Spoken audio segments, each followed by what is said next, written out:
Hey, good afternoon, guys. I wanted to bring you more information on things that I don't find are being spoken about in the survival conversations. So, a lot of us are talking about things like EDC or everyday carry.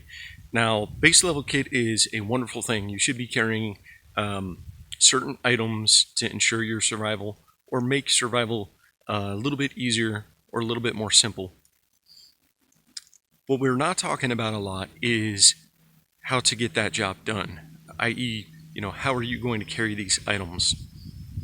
So I think that we should try to streamline the way that we carry these things and make it as simple as possible so that you don't have to think about these things. You don't have to grab these things and put them on your person. I apologize for any background noise.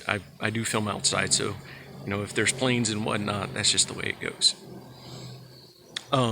I think most of us carry a wallet. So today, in addition to what I carry in other ways and means, let's talk about what most of us would be able to just add some additional items to that we already carry on our person every day, whether that be in town or out maybe in the wilds.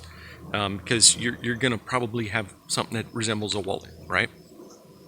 So this is an improvised version of what I would actually carry as a wallet.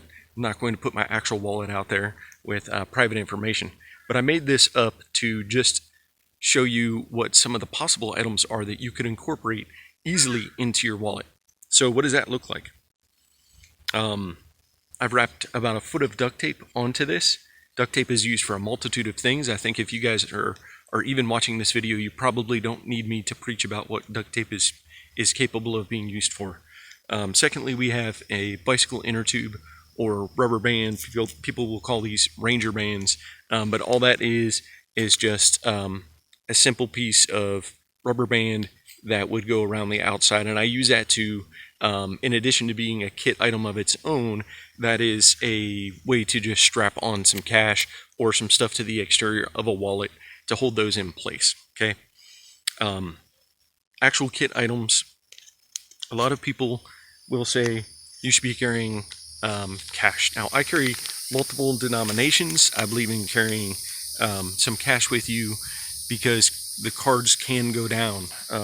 You may not always have the benefit of having a swipe machine or a way to use a card to get what you need, whether it be gas or food or maybe a ride or something. This will maybe help you out a little bit if some of that tech goes down. Another thing is a razor.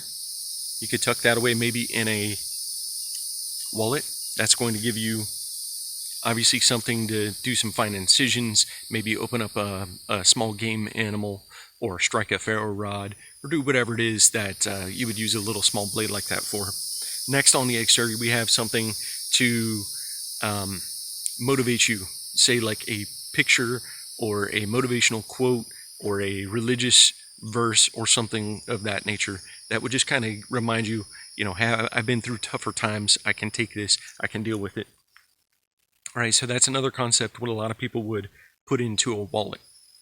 Then we have a contact information for a tow truck, a wrecker, or maybe just a friend that you can always rely on to come and help you out if you're in a jam. So that's one of the more common things that you're going to experience. It's not going to be outright survival in a lot of cases.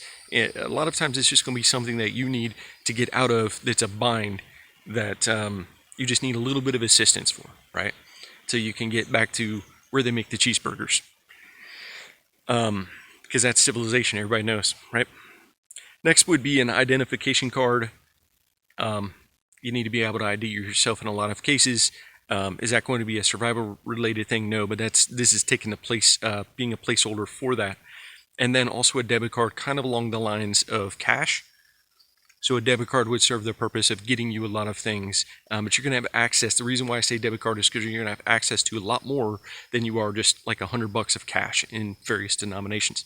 You break out that card, you're going to have access to a lot more legitimate sources of getting the job done, whether that be a tow truck or food or getting a ride from somebody or whatever it would need to be in a bad situation.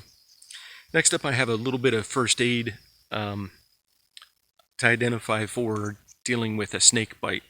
So Think about things that would be a threat to you in your area of operation and what maybe you could use as reference. That could be phone numbers that are written down or whatever. This is because I operate in Florida, so there's a lot of snake threats. So you want to know what to do to deal with that.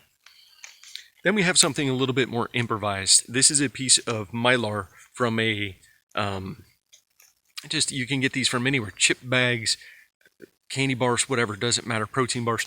But this is two different forms of signaling. So you can use this as auditory or visual. So this has a reflective surface. Is this as good as a dedicated signal mirror? No. But is it weigh anything? Does it cost anything? No. So obviously you have the ability to reflect, and then you have the ability to use it as an auditory signal. This could be loud, so watch your ears on this one. So you do a series of 3 of that. Let people know you're there, and let them know that this is not a bird making that call, that this is an actual person, because you're creating a pattern, right? Then we have something a little bit more first aid. This is moleskin. You could apply this to a hot spot on a foot or a blister. I think foot care is very underrated in survival.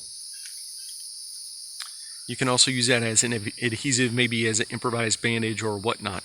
Some people carry band-aids in their wallet. I don't really like to do that. Then we have a Fresnel lens, magnifying glass, right, if you will. This thing can be used for all sorts of stuff. Mainly that's used for picking splinters or maybe improvising starting a fire. And then lastly, I carry something I haven't really heard anybody talking about carrying in any meaningful way.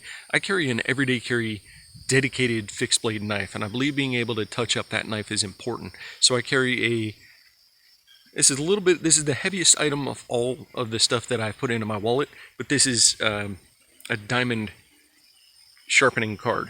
So this is going to do a very good job of touching up a blade, and it's going to give me the ability, if I actually make damage to my blade somehow, this is going to let me kind of reprofile that very edge of my blade a little bit and get it back into working order.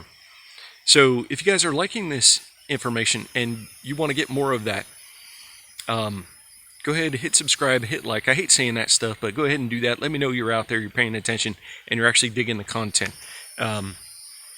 So I thank you for watching, and I'll hit you guys back up with some more information soon. Thank you.